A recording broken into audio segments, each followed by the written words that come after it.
Radhe Radhe friends, आज हम सुनेंगे दशा माता की व्रत कथा नंबर 3, जो कि इस प्रकार से है। एक सास बहू थी।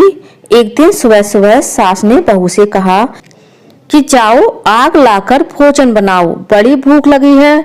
बहू हाथ में कंडी लेकर आग लेने गांव में गई। उस दिन गांव भर में दशा माता की पूजा थी, इसलिए किसी के यहाँ से भी आग उसे नहीं मिली। वह खाली हाथ लौट आई। साय होने पर वह पड़ोसन के पास जाकर बोली कि मेरी सास तो दशा माता का डोरा नहीं लेती हैं, परंतु अब की बार मैं डोरा लेना चाहती हूँ, मुझे पूजन की विधि भी बता देना। दोबारा जब डोरा लेने का समय आया तो बहू ने सास को बिना बताए दशा माता का डोरा ले लिया। 9 दिन वह किसी न किसी बहाने से पड़ोसन के घर जाकर कथा सुनती रही। 10वें दिन उसे चिंता सताने लगी कि अब मैं पूजा कैसे करूंगी। वह मन ही मन दशा माता का ध्यान धरकर सोचने लगी कि आज सास कहीं बाहर चली जाए तो मैं शांति पूर्वक दशा माता की पूजा कर लूं।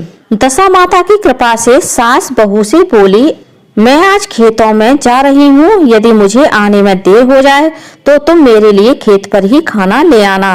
बहू के मन की मुराद पूरी हो गई, वह तो यही चाहती थी। उसने सास से कहा कि आप निश्चित होकर जाइए, घर का सारा काम मैं निपटा लूंगी। सास के जाते ही बहू ने स्नान कर दशा माता की पूजा की। इसके बाद वह पूजा की सामग्री मिट्टी के गोले में रखकर उसे सिलाने के लिए ले जाने लगी थी कि उसकी सास खेतों से वापस आ गई।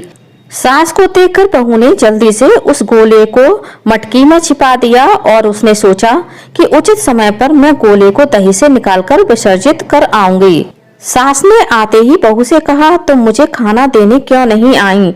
अब तक क्या कर रही थी? बहू ने कहा कि आज मैंने सबके बाल धोए थे, उनके सूखने में देर लग गई, इस कारण भोजन बनाने में देर हो गई।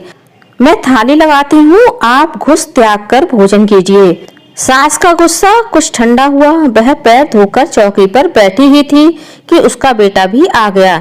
वह भी माता के साथ भोजन करने बैठ गया। सास भोजन करके उठना ही चाहती थी कि उसका बेटा बोला, मुझे तो दही चाहिए। सास ने बहू से दही देने के लिए कहा। बहू बोली, मैं तो रसोई में हूँ, आप ही इन्हें दही दे दें। सास हाथ धोकर दही देने लगी, परंतु जैसे ही उसने छाछ की मटकी उठाई तो उसमें से कुछ खड़खड़ाने की आवाज आई। उसने हाथ डालकर देखा तो उसे एक बड़ा सोने का गोला मिला। सास ने आश्चर्य से बहू से पूछा कि इस छाछ की मटकी में यह सोने का गोला कहाँ से आया? इसे तुम कहाँ से चुरा कर लाई हो? यहाँ क्यों छिपा कर रखा है? मैं समझ गई कि इसी वजह से तुम छाछ देने नहीं उठी, इसका भेद बताओ। बहू बोली, मुझे कुछ नहीं पता, मेरी दशा माता जाने। मैंने आपको बताए बिना दशा माता का डोरा लिया था और उनकी पूजा की थी। आपके आ जाने के कारण मैं डोरे को विसर्जित करने नहीं जा सकी। आपके डर से मैंने इसे छाछ की मटकी में छिपा दिया। दशा माता ने इसे सोने का बना दिया, मैं इसमें क्या कर सकती हूँ?